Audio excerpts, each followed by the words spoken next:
সুমির বিয়ে শপিং আমাদের কমপ্লিট। এখন আমরা দুজনে বাড়ি চলে যাব।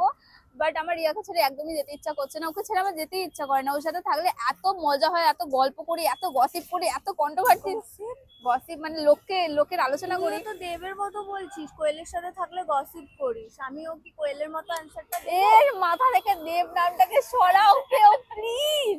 মানে যেখানে যাই কথা বলি দেব। অঙ্কিতা আসলে গসিপের মানেটাই আর জানে একটা না। কথা কি জানো, ও হচ্ছে দেবের ভক্ত আর ও হচ্ছে শুভশ্রী।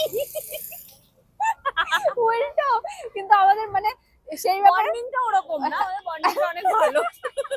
মানে দেব আর শুভশ্রী প্রথমে যেরকম বন্ডিং ছিল মাখো মাখো, পরে তাই বলে কি? না ভাই এটা বলি না, কি একটা মানে অন্য কথা বলতে কি অন্য জায়গা, মানে অন্য আমাদের দিকে চলে এটাই গেছে। হয়, টপিক একরকম থাকে আর একটা হয়ে কথা যায় আরেক রকম। একটা কথা বলবো বলে শুরু করি আর শেষ হয় একটা অন্য কথা দিয়ে, মানে যেটার কোনো মানেই নেই, বলার কোনো মিনিংই নেই। বাই দ্য ওয়ে, চল কালকে সকালবেলা আবার দেখা হবে। হচ্ছে আর এই কিছুক্ষণ পরে তোমরা আবার একটা অন্য ভিডিও দেখতে পাবে যে সকাল হয়ে গেছে এন্ড আমরা আবার যাচ্ছি। আবার ট্রলি ওয়ালি নিয়ে বেরিয়ে গেছে। চল ভাই, টাটা। Tata tata. সাবধানে যাস। তুইও সাথে